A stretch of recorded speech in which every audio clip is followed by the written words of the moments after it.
السلام علیکم ورحمۃ اللہ وبرکاتہ۔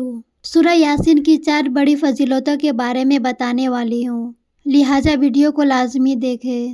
پہلا، حضرت انس ابن مالک رضی اللہ عنہ سے روایت ہے کہ رسول اللہ صلی اللہ علیہ وسلم نے ارشاد فرمایا کہ ہر چیز کا دل ہوتا ہے اور قرآن مجید کا دل سورہ یاسین ہے۔ جو شخص اس سورت کو 1 مرتبہ پڑھے گا، اللہ تعالیٰ اسے 10 قرآن مجید کے پڑھنے کے برابر ثواب عطا کرے گا۔ دوسرا، حضرت ابو بکر صدیق رضی اللہ عنہ سے روایت ہے کہ رسول اللہ صلی اللہ علیہ وسلم نے ارشاد فرمایا، سورہ یاسین کو توریت میں معمہ کہا گیا ہے کیونکہ یہ پڑھنے والے کو دونوں جہاں کی بھلائی عطا کرتی ہے۔ سورہ یاسین اس کا نام دافیہ اور قاضیہ بھی ہے۔ تیسرا، ابو بکر صدیق رضی اللہ عنہ سے روایت ہے کہ نبی کریم صلی اللہ علیہ وسلم نے ارشاد فرمایا، جو شخص سورہ یاسین پڑھے گا اس کی ہر برائیاں دور ہو جائے گی، پڑھنے والے کی ہر ضرورتیں پورا ہو جائے گی اور اسے 20 حج کے برابر ثواب ملے گا۔ جو شخص اسے سنے گا، راہ حق پر 1000 مینار صرف کرنے کے برابر ثواب ملے گا۔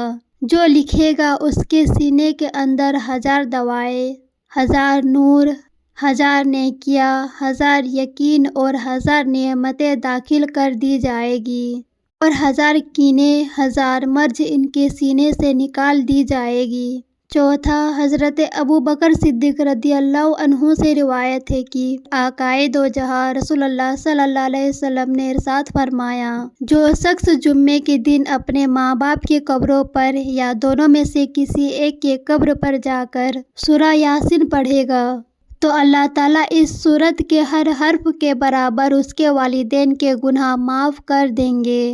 یعنی جو کوئی اپنے ماں باپ کی قبروں پر جا کر جمعے کے دن سورہ یاسین پڑھے گا تو جتنے بھی حرف سورہ یاسین میں ہیں اتنے گناہ اس کے ماں باپ کے معاف کر دی جائے گی۔ سبحان اللہ۔ سورہ یاسین کی بہت ہی بڑی فضیلتیں ہیں جس کے بارے میں نے آپ لوگوں کو بتائی۔ سورہ یاسین کو اپنی زندگی میں روزانہ پڑھنے کی عادی بنائیں۔ ویڈیو اچھی لگی ہو تو لائک، شیئر اور کمنٹ ضرور کریں۔